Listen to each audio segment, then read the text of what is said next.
didn't want to forget anything today. This conversation today is focused on our amazing teachers and administrators here at CCA. I know it may seem like sometimes the parents don't care. You know, maybe our kids are late in the morning, we forgot our homework, and you had to contact us a few too many times to remind us about a field trip or an assignment. But, you know, a lot of us, you know, this is an investment, and we choose the school because of teachers like you. So many days you're spending more time with our kids than we are. We're our silent partners, although it may not always feel like it. You're our second parents to our kids, because you spend more time with them than we do on a lot of days. So Christ-centered. These teachers here, you're the Jesus with skin on for our kids. You're really teaching them to put Christ at the center of everything, whether it's their classwork or their friendships. And what you're teaching them is building character and instilling values in them that we don't always have the time ourselves to do. Next, there's the quality educators.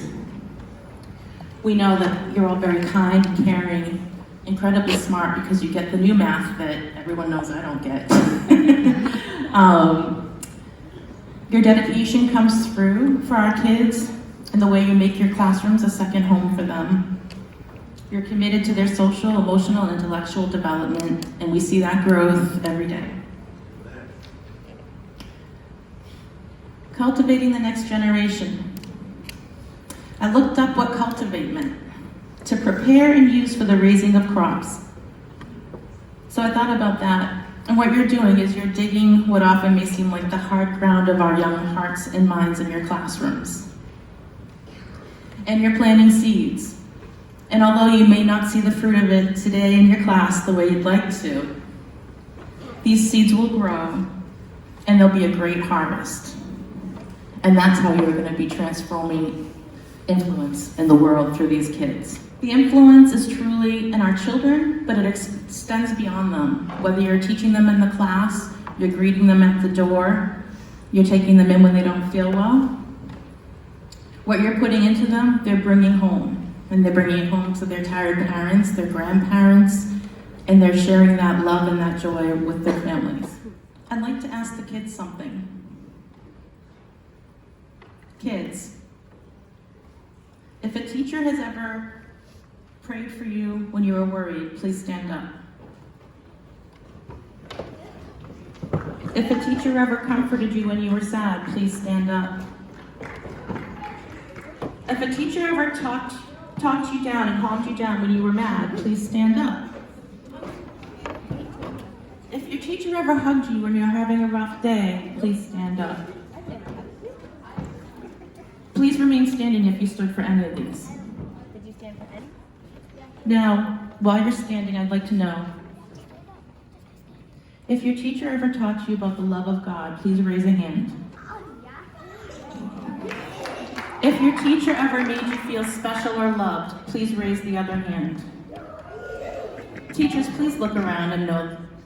Teach kids, let's show them how much we love them right now.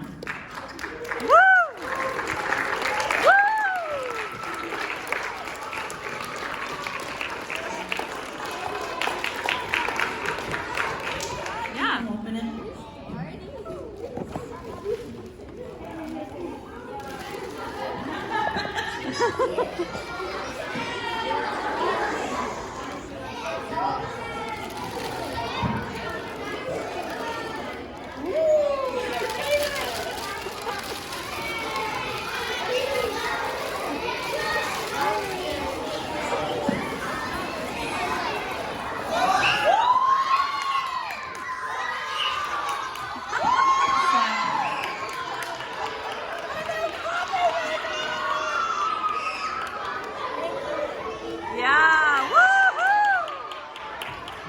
Jesus in your blood. It will caffeinate that.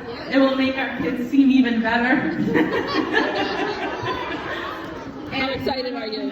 Very excited. A small token of appreciation The parent-teacher organization is active, and we meet each month to discuss how we can bless you. So please reach out if there's ways that we can better partner with you. And the parent-teacher organization wants you to know that you are loved, you're appreciated, we see you. Merry Christmas.